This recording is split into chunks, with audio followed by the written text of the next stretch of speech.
د روحانه سباوون د رڼاګانو عزتمندو استادانو د مستقبل د امیدونو ګلالو ماشومانو السلام علیکم ورحمت الله وبرکاته.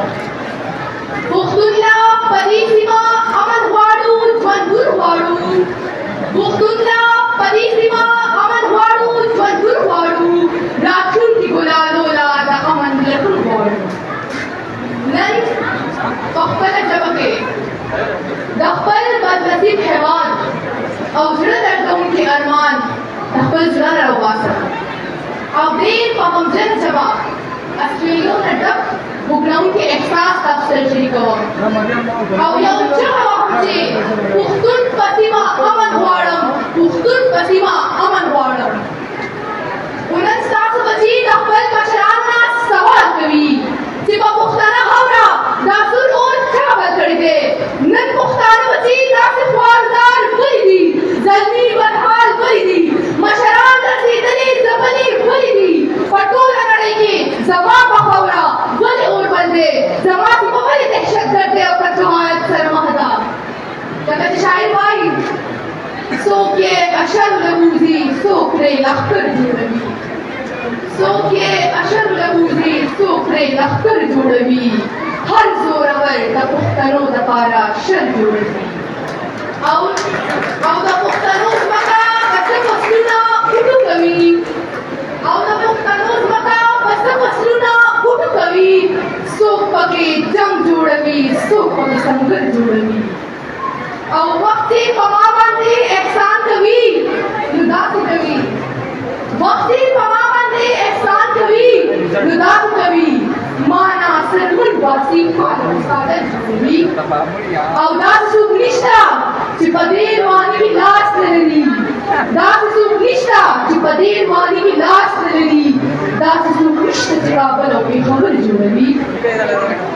زما عزتمندو مشرانو، نن ستاسو بچي د خپل مشرانو نه سوال کوي چې آخر ولې موږ د دنیا په ضد ولې روان یو، موږ ترخګر ولې یو، موږ ورورولي ولې نه پېژنو.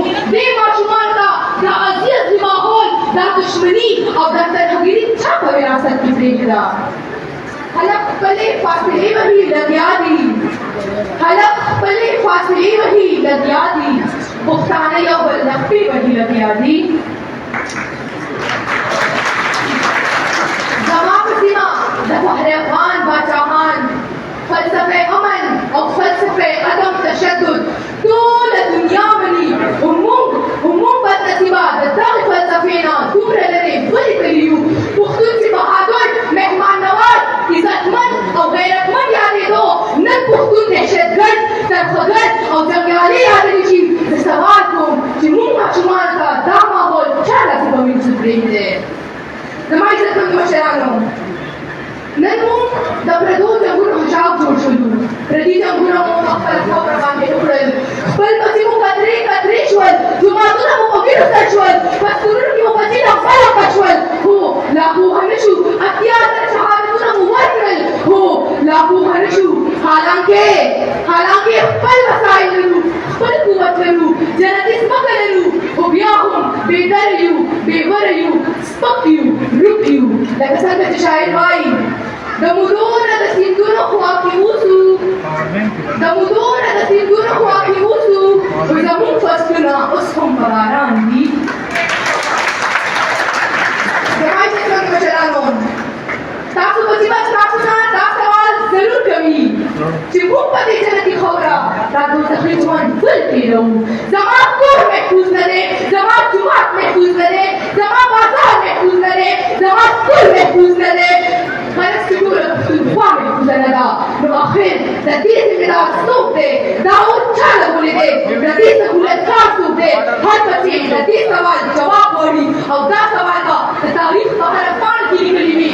او که نن پښتون بچي ته د دې سوال جواب میلاو نه شو، زما د هېواد د تباهۍ، د بربادۍ او د پښتون بچي د بدحالۍ ذمېدار هم دغه مشران دي.